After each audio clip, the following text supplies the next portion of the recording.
Tu deviens plus stupide. Pas de manière spectaculaire, pas de façon évidente, pas d'une manière que quelqu'un remarquerait à table ou pendant une réunion de travail. Lentement, silencieusement, cellule par cellule. Et la partie la plus terrifiante, c'est que tu te fais ça à toi-même chaque jour avec des habitudes si ordinaires, si normalisées, si profondément ancrées dans la vie moderne que tu les défendrais si quelqu'un les remettait en question. Tu dirais « tout le monde fait ça ». Et tu aurais raison. Tout le monde le fait. C'est bien là le problème. Le neuroscientifique de Stanford, Andrew Huberman, a passé des décennies à étudier le cerveau. Pas la version inspirante des posters de motivation. Le vrai. Cette machinerie électrochimique fragile qui décide de la vitesse à laquelle tu penses, de la profondeur de ta concentration, de la clarté de ton raisonnement et de ce dont tu te souviens réellement quand ta tête touche l'oreiller. Et ce qu'il a découvert devrait te terrifier, car ce qui détruit ta fonction cognitive n'est pas spectaculaire. Ce ne sont pas des drogues. Ce n'est pas un traumatisme. Ce ne sont pas des malédictions génétiques transmises par le sang. Ce sont des habitudes. Le défilement avant de dormir, le premier regard sur ton téléphone au réveil, ta façon de manger, ton absence de mouvement, le bruit que tu confonds avec de la connexion humaine. Chacune est une petite lame, imperceptible. Mais au fil des années, elle creuse des sillons si profonds dans tes circuits neuronaux qu'un jour tu te retourneras et tu te demanderas quand tu as cessé d'être vif, quand tu as cessé d'être toi. À la fin de ceci, tu comprendras exactement comment tes rituels quotidiens reprogramment chimiquement ta capacité à penser. Tu verras l'architecture invisible de ton propre déclin cognitif et tu auras un choix. Continuer à faire semblant que c'est normal ou arrêter. Commençons là où tout débute, le matin. Tes yeux s'ouvrent. Avant même que tes pieds touchent le sol, ta main attrape le téléphone. La lumière bleue inonde ta rétine. Les notifications s'empilent comme des accusations. Email, messages, titres d'actualité, le petit déjeuner soigneusement mis en scène de quelqu'un, la tragédie de quelqu'un d'autre à l'autre bout du monde, l'opinion d'un inconnu que tu n'as jamais demandé. Tu crois que tu prends des nouvelles? Ce n'est pas le cas. Tu te rends. Les recherches de Huberman révèlent quelque chose de brutal à propos de ce rituel. Dans les 90 aux premières 6 minutes après le réveil, ton cerveau est dans un état de grande plasticité. La dopamine, la molécule de la motivation et de la concentration, est à un niveau de base naturel. Le cortisol, l'hormone qui aiguise la vigilance, atteint son pic. C'est le moment où ton architecture neuronale est la plus influençable. Et qu'est-ce que tu lui donnes? Du chaos, des informations fragmentées, des déclencheurs émotionnels, une manipulation algorithmique conçue par des ingénieurs qui comprennent ta psychologie mieux que toi.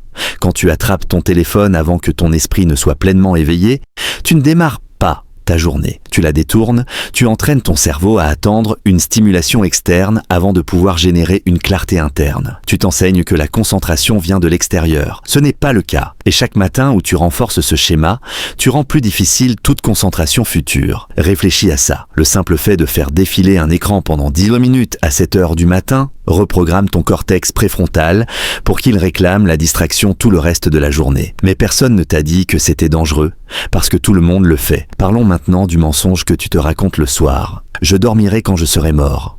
Tu le dis comme un badge d'honneur, comme si le repos était réservé aux faibles, comme si avancer en état d'épuisement te rendait supérieur. Mais voici ce qui se passe réellement quand tu te prives de sommeil. Ton système lymphatique, le réseau d'évacuation des déchets du cerveau, ne s'active que pendant le sommeil profond. Il élimine les déchets métaboliques, y compris les protéines bêta-amyloïdes, les mêmes plaques toxiques que l'on retrouve chez les patients atteints d'Alzheimer. Quand tu raccourcis ton sommeil, tu ne forces pas le passage, tu t'empoisonnes. Huberman l'explique simplement. Le sommeil n'est pas passif. C'est l'activité la plus intense de ton cerveau. La consolidation de la mémoire, la régulation émotionnelle, l'élagage synaptique, tout cela se produit quand tu es inconscient. Le sauter ne te rend pas seulement fatigué. Tu deviens cognitivement diminué. Les études montrent qu'après 17 heures d'éveil, ton temps de réaction et ton jugement ressemblent à ceux d'une personne légalement ivre. Après plusieurs nuits à 5 heures de sommeil, ton QI chute de manière mesurable. Ta capacité à apprendre de nouvelles informations s'effondre. Et le plus cruel, c'est que le manque de sommeil endommage ta capacité à percevoir à quel point tu es diminué. Tu te sens bien. Tu ne l'es pas. Tu fonctionnes à 60% et tu appelles ça normal. Tu prends des décisions avec l'équivalent mental d'un pare-brise fissuré. Et chaque jour que tu répètes cela, les fissures s'étendent. Mais tu es occupé. Tu es important. Tu as des choses à faire. Alors tu sacrifies la seule chose dont ton cerveau a besoin pour se réparer. Et tu appelles ça de l'ambition. Maintenant, ça devient plus sombre. Parlons de la drogue que tu ne considères pas comme une drogue, la dopamine. Chaque défilement, chaque j'aime, chaque notification, chaque clic, chaque fil infini est conçu pour provoquer des pics de dopamine. Pas de grandes vagues, mais de minuscules impulsions. Constantes, imprévisibles, à récompense variable. C'est le même mécanisme qui rend le jeu d'argent addictif. Le même schéma qui pousse des rats à appuyer sur des leviers jusqu'à mourir de faim. Et toi, tu tires sur ce levier des centaines de fois par jour. Huberman a longuement parlé du côté sombre de la dopamine. Cette molécule n'est pas liée au plaisir. Elle est liée à l'anticipation du plaisir. C'est ce qui te fait désirer. Et le problème de la surstimulation chronique est simple. Ton niveau de base chute. Quand tu inondes ton cerveau de microdoses de dopamine toute la journée, tous les jours, les récepteurs se désensibilisent. Ils deviennent moins sensibles. Ce qui te rendait heureux autrefois ne fait plus rien. Ce qui te semblait excitant paraît désormais fade. Ce n'est pas de la dépression, c'est de l'épuisement. Et voici le lien avec l'intelligence. La dopamine n'est pas seulement une question de motivation. Elle est essentielle à la mémoire de travail, à la flexibilité cognitive et à l'attention soutenue. Quand ton système dopaminergique est grillé par une stimulation constante, ta capacité à te concentrer sur de longues périodes s'effondre. Tu ne peux plus lire un livre. Tu ne peux plus rester avec une seule pensée. Tu ne tolères plus l'ennui. Et l'ennui, comme le souligne Huberman, est l'endroit où le cerveau fait son travail le plus important. La créativité, la résolution de problèmes, les idées profondes. Elles émergent des espaces vides, des moments de rien. Mais tu as éliminé ces moments. Tu as rempli chaque interstice de contenu, chaque silence de bruit, chaque pause d'un geste pour actualiser. Et maintenant, tu te demandes pourquoi tu te sens creux. Pourquoi rien ne satisfait? Pourquoi ton esprit ressemble à un navigateur avec 100 onglets ouverts et plus aucune mémoire pour faire fonctionner quoi que ce soit? Laisse-moi te montrer quelque chose. La plupart des gens ne l'admettront jamais. Tu ne fais pas du multitâche, tu fragmentes. Chaque fois que tu passes d'une tâche à une autre, d'une application à une autre, d'une conversation à une autre, ton cerveau paie un coût. On appelle cela le résidu attentionnel. Une partie de tes ressources cognitives reste accrochée à la tâche précédente, même lorsque tu passes à la suivante. Résultat, tu n'es jamais pleinement présent nulle part. Tu penses toujours à moitié à autre chose. La profondeur de ton traitement mental devient superficielle. Ta capacité à maintenir des idées complexes s'affaiblit à chaque bascule. Et voici ce que révèle le travail de Huberman à ce sujet. Le cortex préfrontal, siège du raisonnement supérieur, des fonctions exécutives et du contrôle de soi, est la région la plus énergivore du cerveau. C'est la première à se fatiguer. Et chaque changement de contexte force cette zone à se vider plus vite. À 14 heures, tu es cognitivement épuisé. Pas parce que tu as travaillé dur, mais parce que tu as travaillé de manière dispersée. Ceux qui bâtissent des empires, écrivent des livres, résolvent des problèmes qui comptent, ne font pas de multitâches. Ils protègent leur concentration comme quelque chose de sacré, parce que ça l'est. L'attention est la ressource la plus rare que tu possèdes. Et tu la donnes en miettes, toute la journée, tous les jours, à quiconque fait vibrer ta poche. Allons plus loin, dans ce corps que tu ignores. Tu restes assis pendant des heures, des jours, des années, dans les voitures, au bureau, sur les canapés. Tu as délégué le mouvement aux machines. Et tu penses que les dégâts sont seulement physiques. Ce n'est pas vrai. Les recherches de Huberman relient directement le mouvement physique à la fonction cognitive. L'exercice, même la marche, augmente le flux sanguin vers le cerveau, stimule la production de BDNF, qui est en quelque sorte un engrais pour les neurones, et améliore la neuroplasticité, la capacité de ton cerveau à s'adapter, apprendre et grandir. Quand tu ne bouges pas, tu ne deviens pas seulement plus faible, tu deviens plus lent.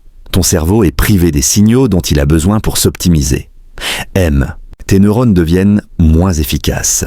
La consolidation de la mémoire en souffre. La régulation de l'humeur échoue. Et pourtant, tu te dis que tu n'as pas le temps.